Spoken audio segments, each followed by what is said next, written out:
My name is Joanna Podolska, and I represent the Marek Edelman Dialogue Center in Lodz.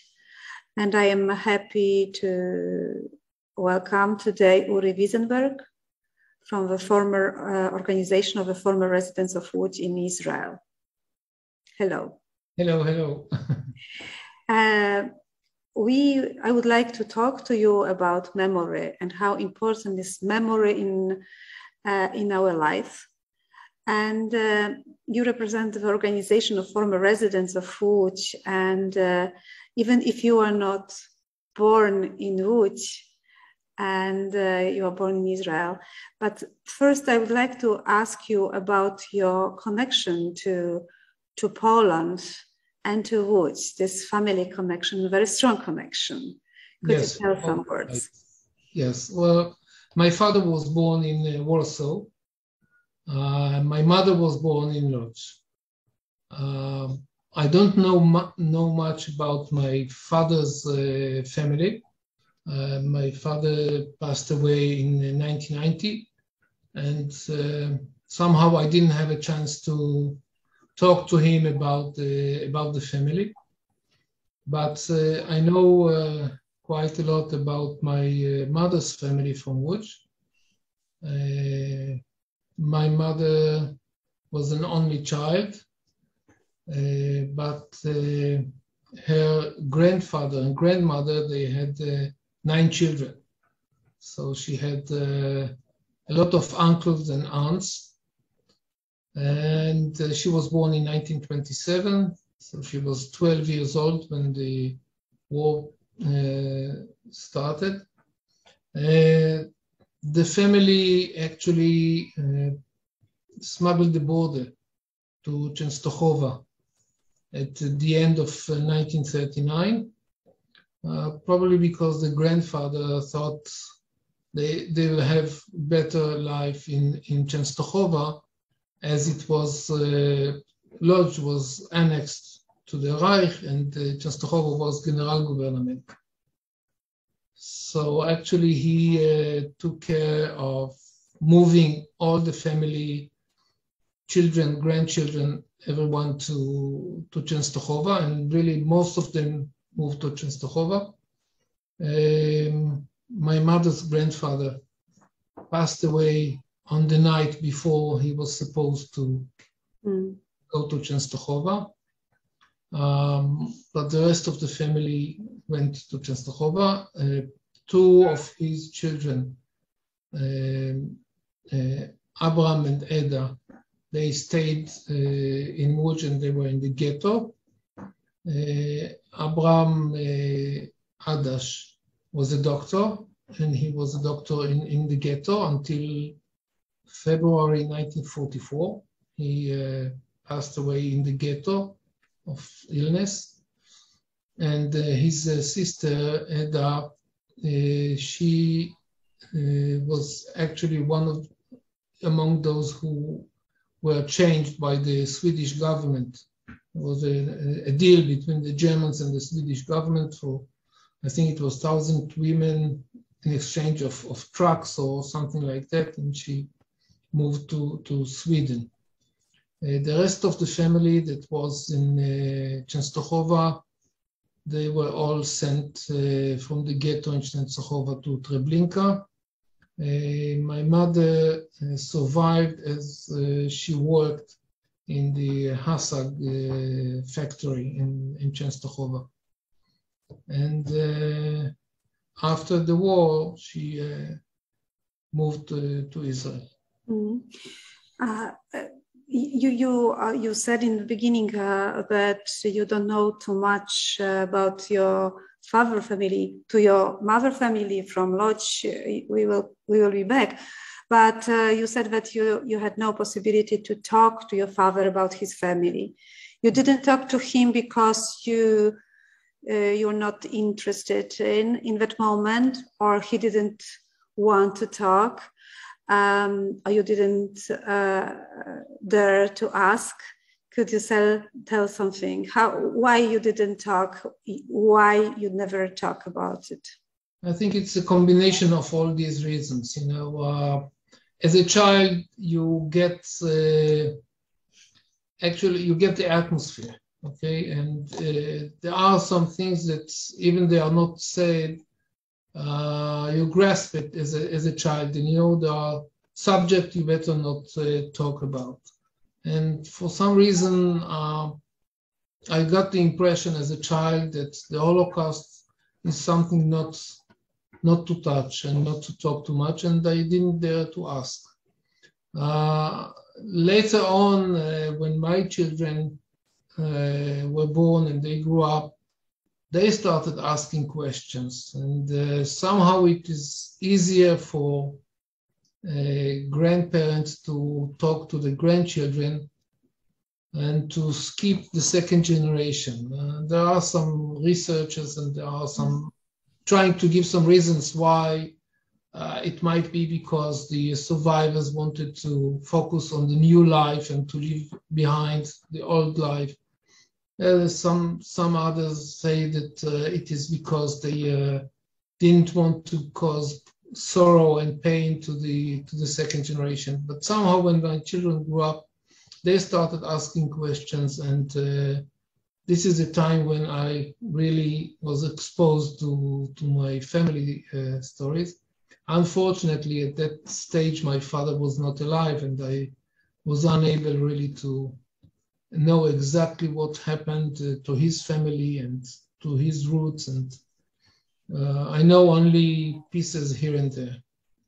And since you are working on a memory for last 20 years almost, because we met about 20 years ago, so how do you think is it important to talk about the past? Because you became really not only know about your family, yeah, but you became a kind of a guardian of memory for the former residents of Łódź. You became the president of organization of former residents of Łódź. So how do you find this importance of memory for us and for today? I would say, there is a saying that I think that's already is like a cliche already, that a nation that doesn't remember its past has a very poor present and actually no future. I think this summarizes everything, because memory is actually connects you to who you are, where you come from, what are your roots, what are the values you come from, and it is not only your small family, it is greater. You can say it is the tribe and it is the nation. It depends how big you want to go. And so therefore it is very important to know who you are and to actually have your personality influenced by the past. Because if you have no roots, you really don't know, you may find yourself lost. Another thing is that from the past, you really can learn and know how to behave and how to react. And you have to learn the lessons of the past, not to repeat the mistakes, not to, or maybe to do some other things that the people or your parents or whoever it was that were before you acted, you may do it in a different way. And it is very important, because when you have the past, you already know what are the consequences. And it is very important to know that not to repeat what is not to be done, let's say it this way. And if we connect it to our topic, it is very obvious that the Holocaust is something that's unique in the history, and it is good that it's unique, but we have to learn the lesson not to let it repeat in all its aspects. It's not only genocide, it's only xenophobia and whatever, tolerance and patience and whatever. And this is the big lesson we have to take forward with us. Mm-hmm. And this is why memory is so important. I want to ask you, but probably I will postpone the question about it. Did we learn something from the history? Let's talk about it. How do you find this memory work in your mother city, in your city actually, because you are so connected, so very much connected to your mother city. And when we met almost 20 years ago, I remember it was really also the city and people from which were in the beginning of the work on the memory of the multicultural history of the city. I would like to ask you, how do you observe this work from your point of view? What happened during these 20 years? And as a person who is almost each year in Łódź, you can tell something about it.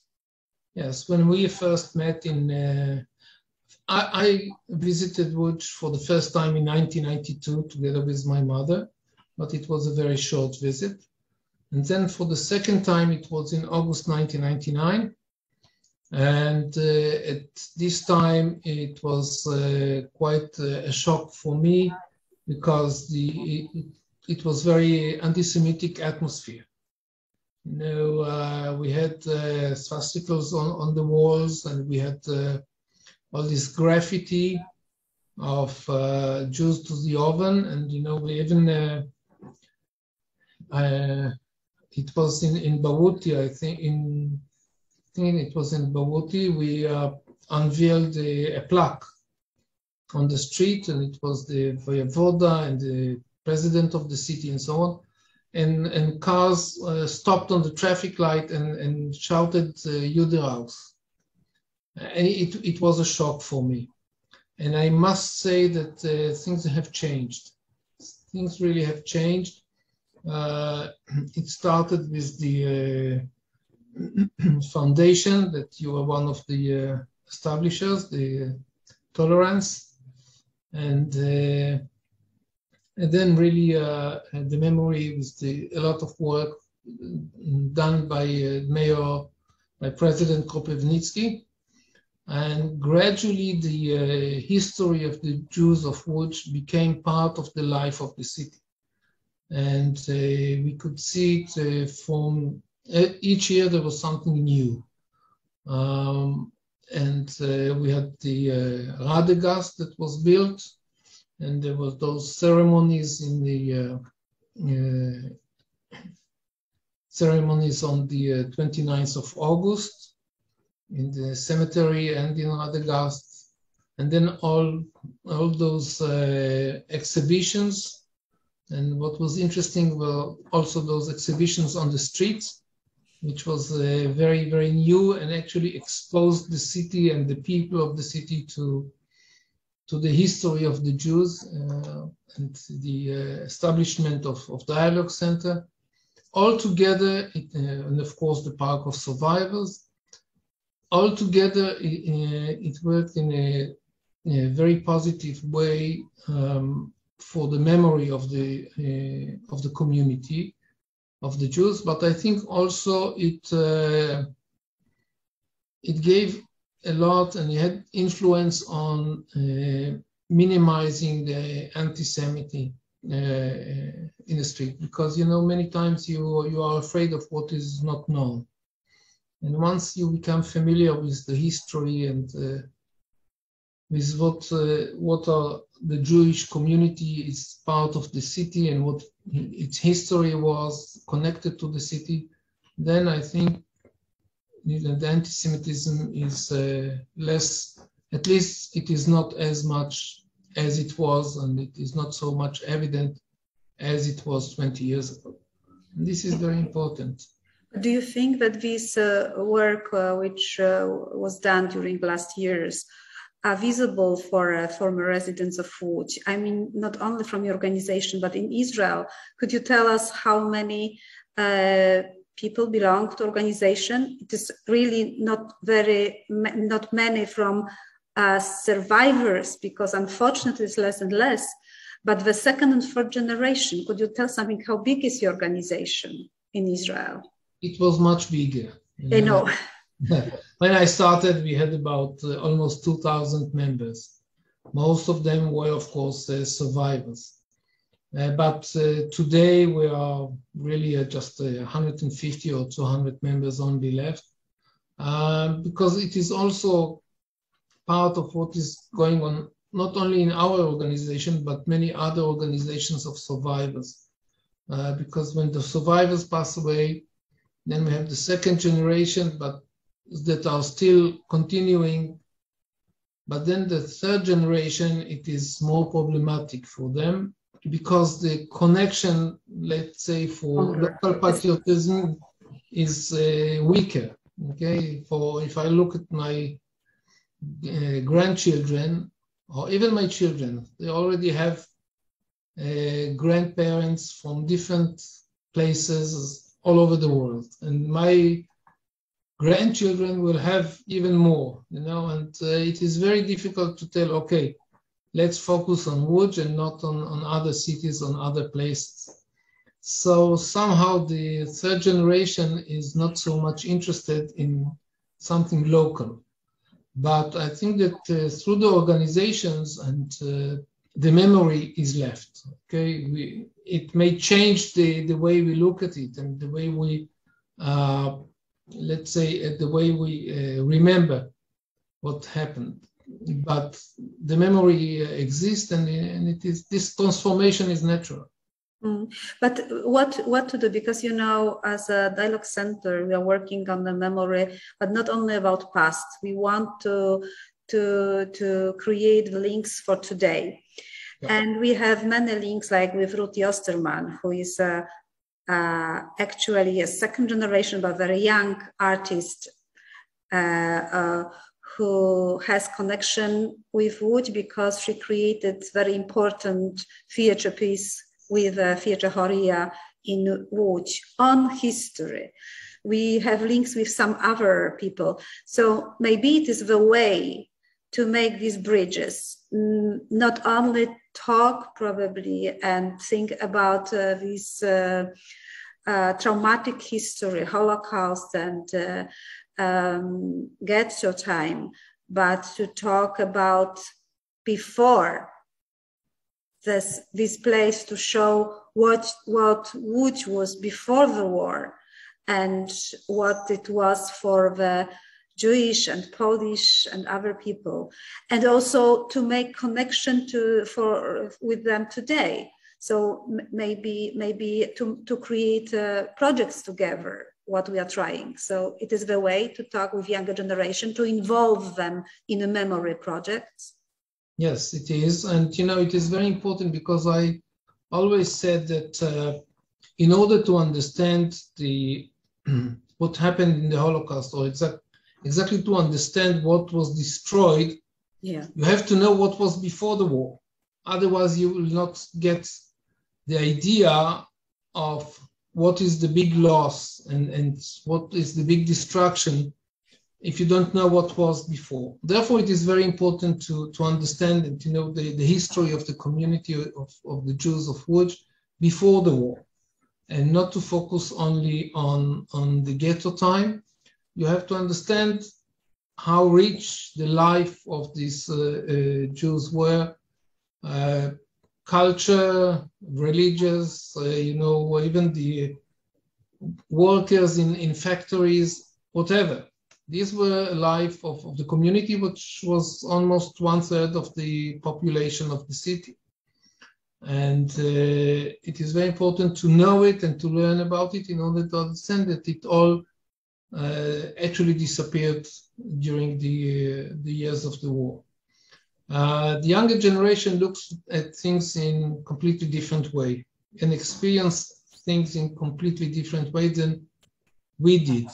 In 1996 or 97, I think, we did a short survey in our organization, and we asked the second and third generation what will be the most important thing for them, what will be the more interesting thing for them in our activity in the organization. and we got more than 90% reply that personal evidences, personal stories. Okay.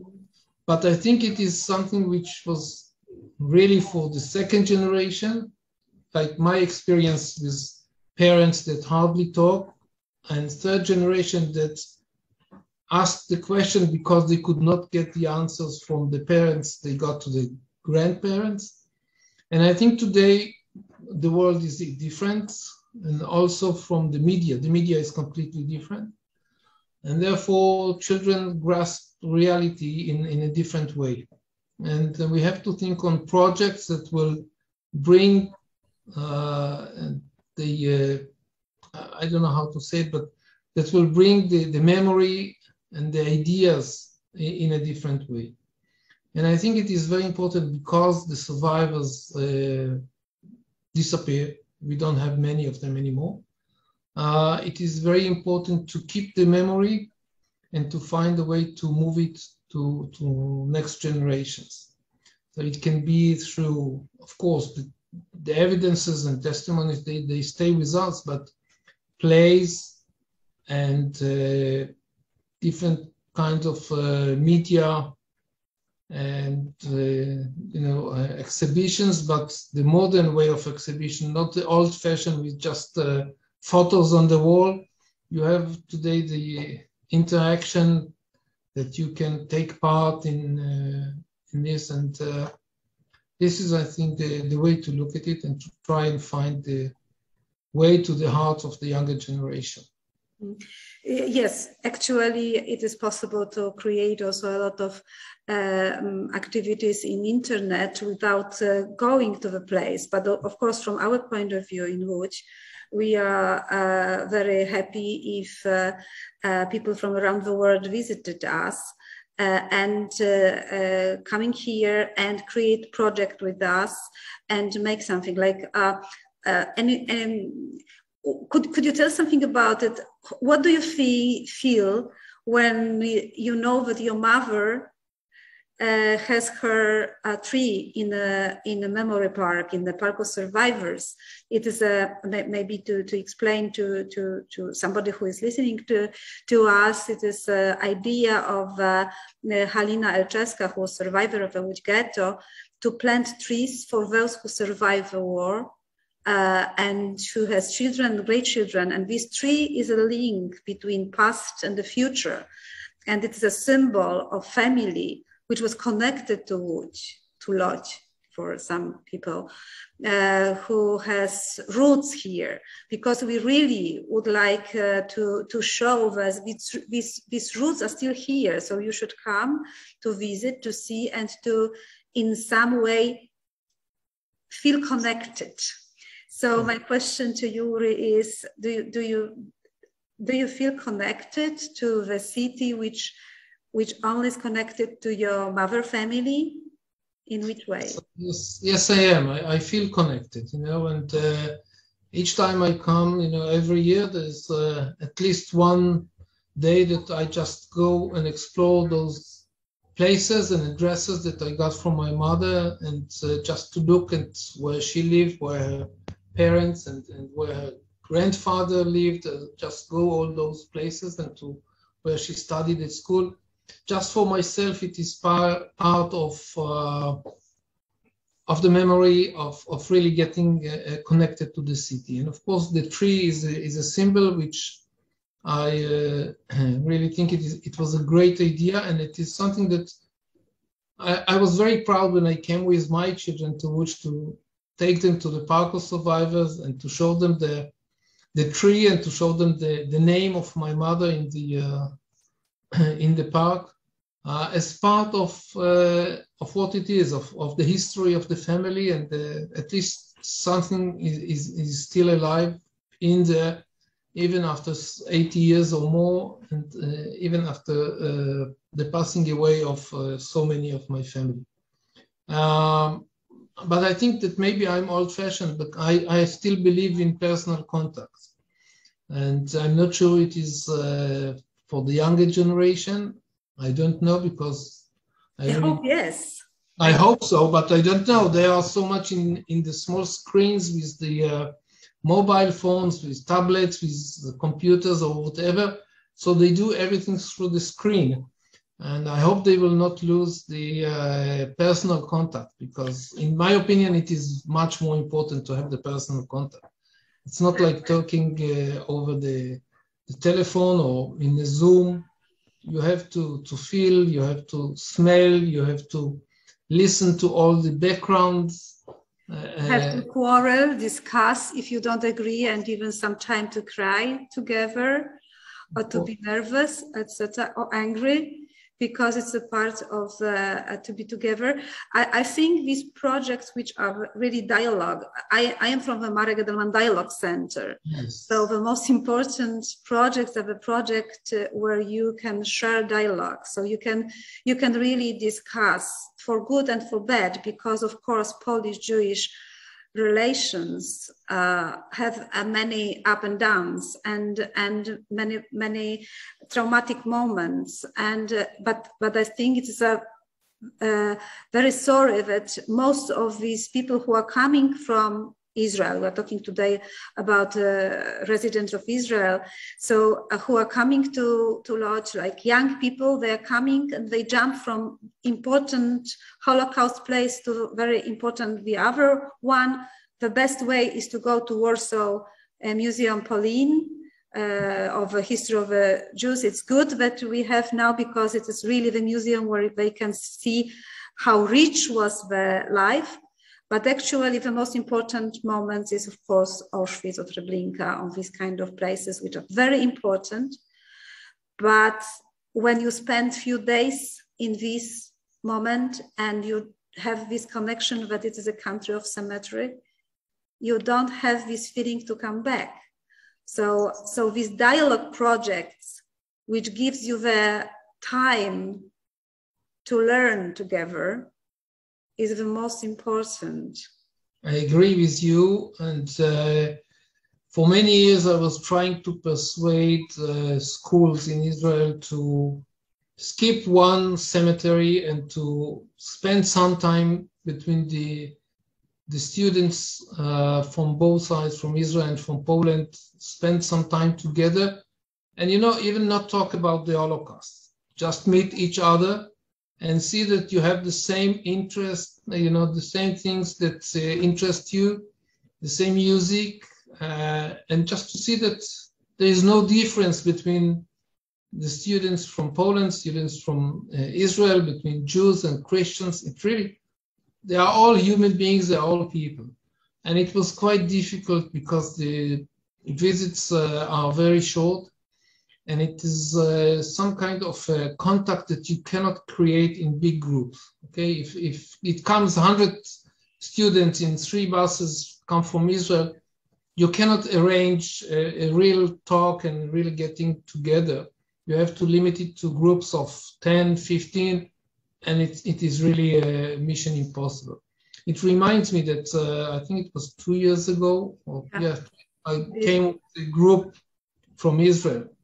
And it gave me some hope that maybe personal contact is not lost, because one of the things we did, they spent a whole day in Łódź, and one of the things that was very interesting was the erection of a tombstone, a matzeva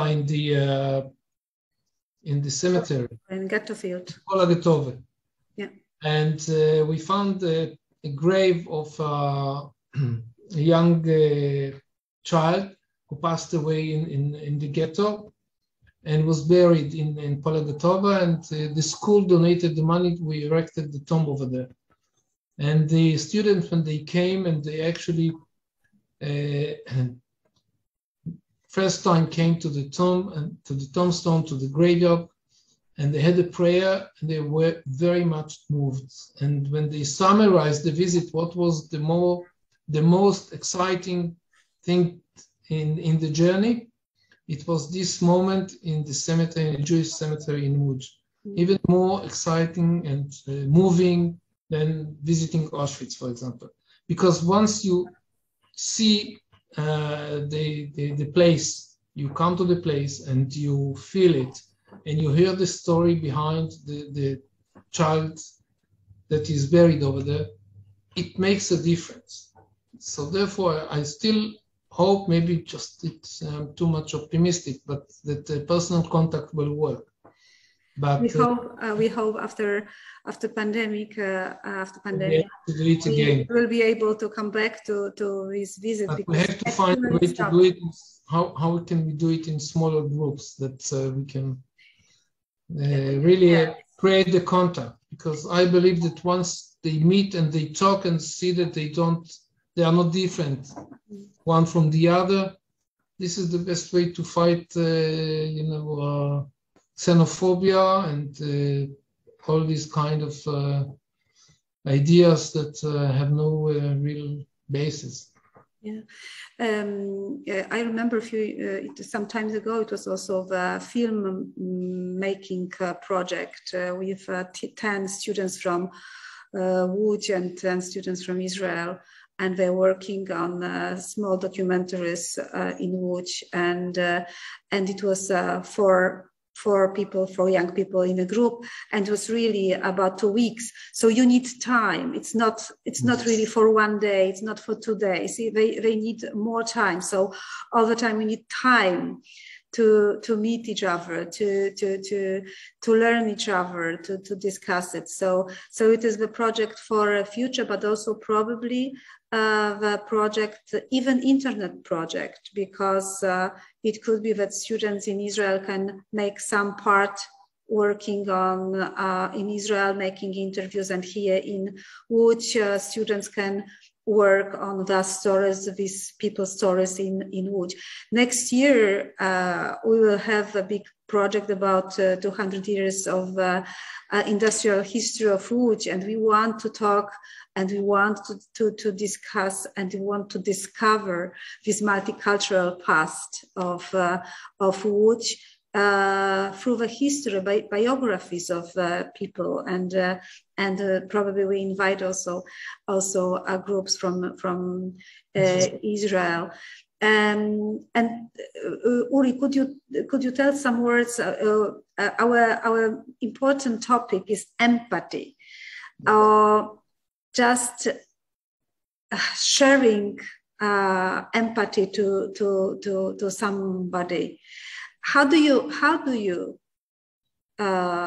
what is your definition of empathy?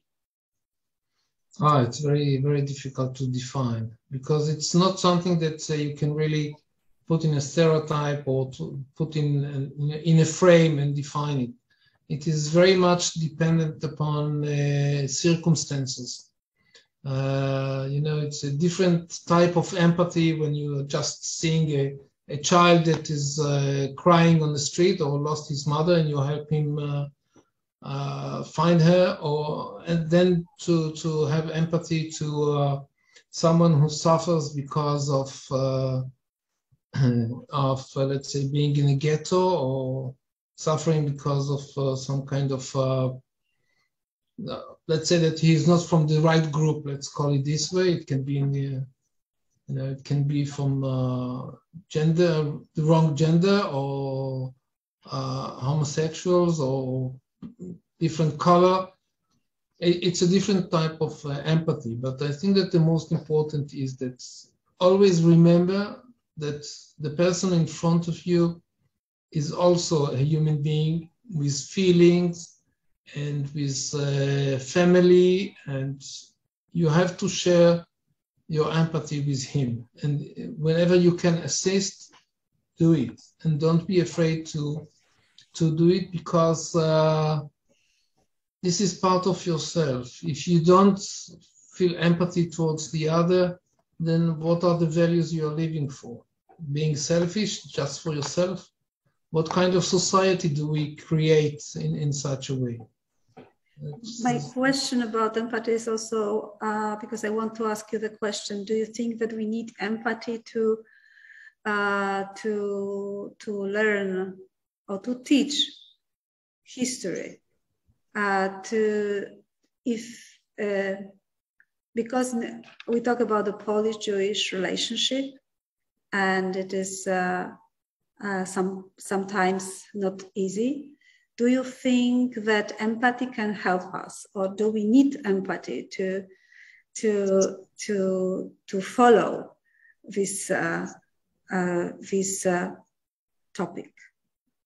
I think that history and empathy are two different things that don't meet together.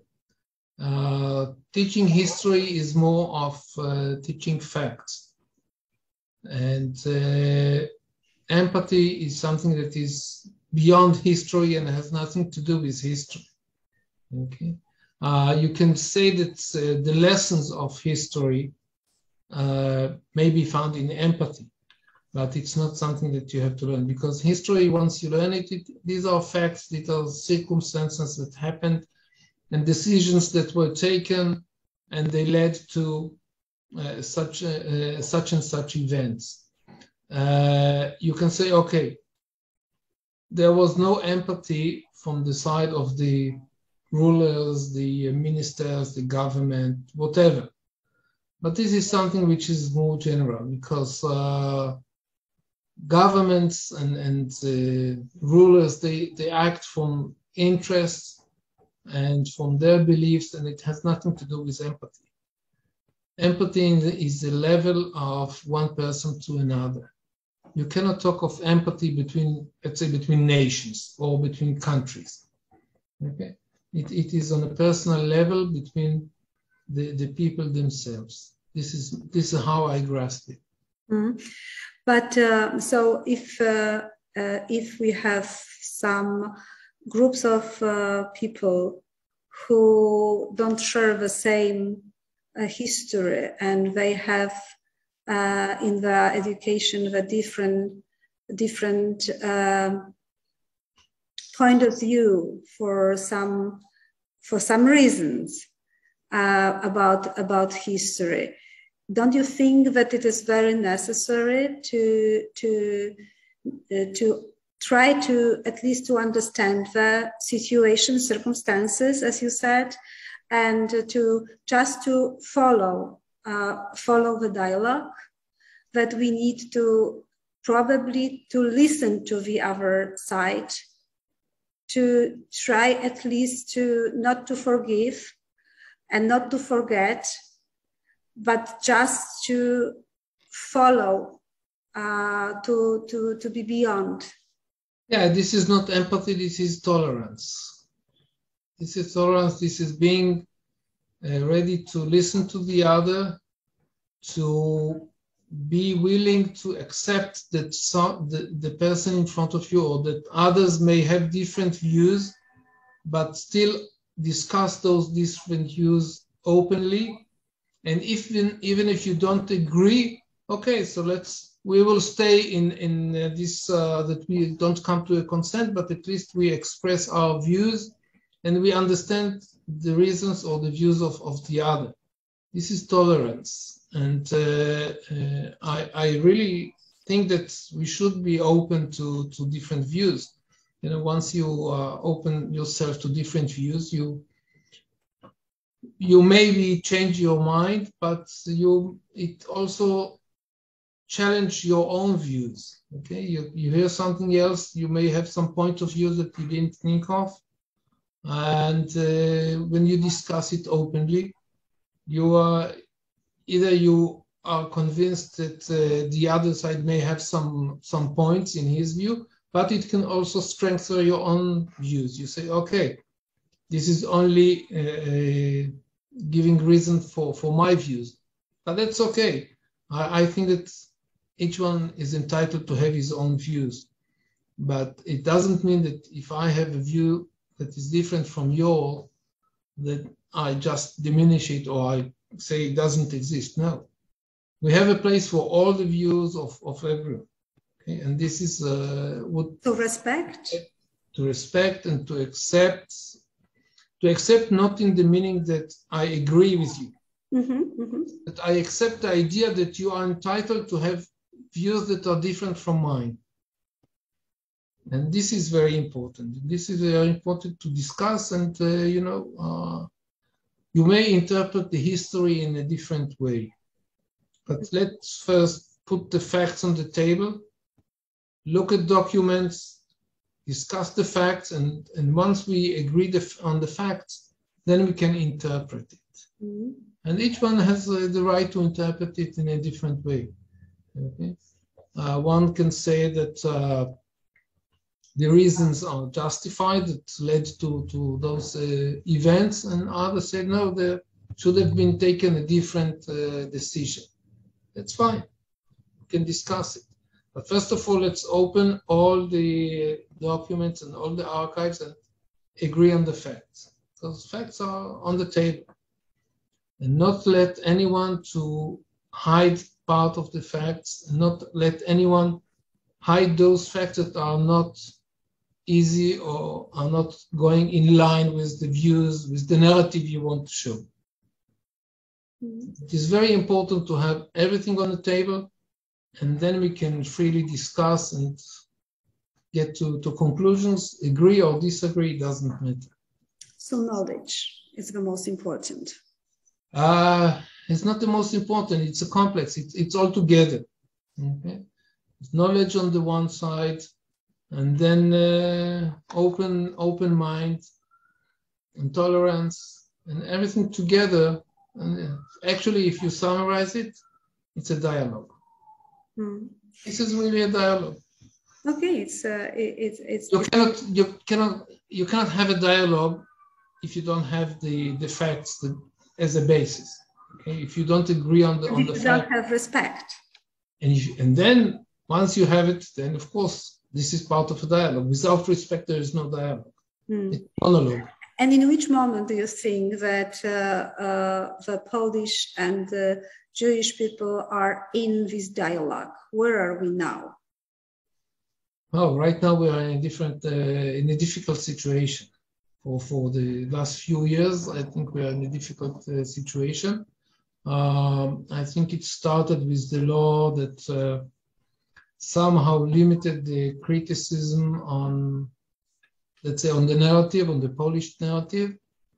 And then what we have today, which in my opinion, the law regarding the property is some kind of misunderstanding from the Israeli side in a way. And maybe some moves that were done without really taking into consideration the views of the other side. But I have more criticism about the law that limited the free speech of researchers, because as I said, the basic and the foundations for every discussion and for a dialogue is to know the facts.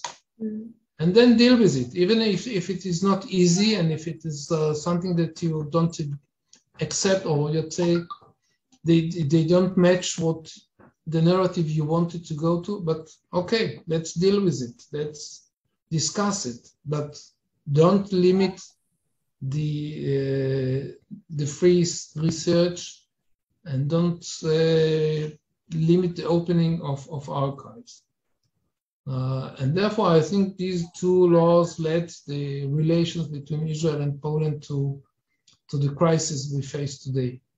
And I think that what is happening today from both sides is that there is no dialogue. There is no willingness for discussion from both governments. You know, there is no ambassador of Israel to Poland, no ambassador of Poland to Israel, and no one talks. So you cannot resolve and you cannot find a solution to the problem without having a discussion about it. And I don't see how we come out of this crisis between the nations without someone from either side making the first move and saying, let's sit and talk. But we have to differentiate between what is in the level of the governments and the level of the people in the street.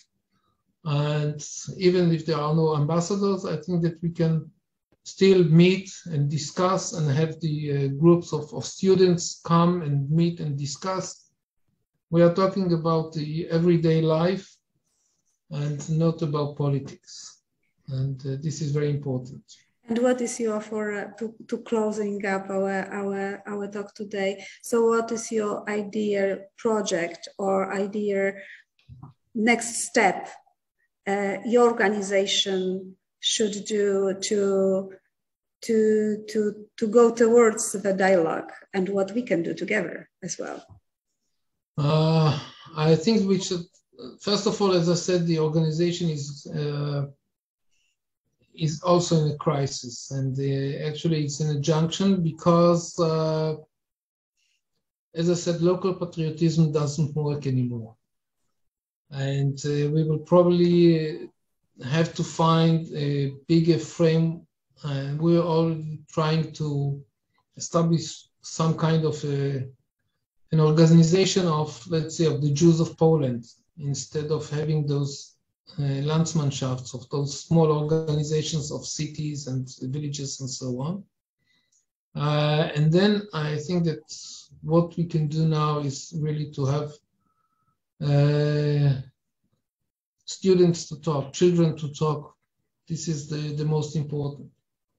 And, you know, to see the evidences, to see the testimonies of the survivors, to learn about the heritage, that what was before the war, and then to meet from both sides and to talk.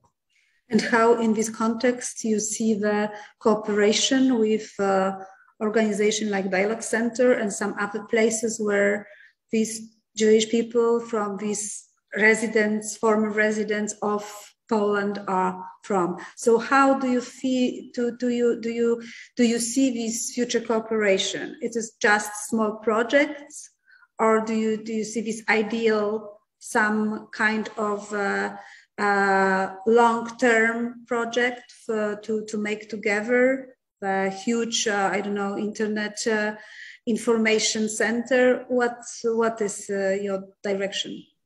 I think that my organization and other organizations should be the bridge, should be the contact point, and should be the bridge between the organizations or the institutions in Israel and the institutions in Poland.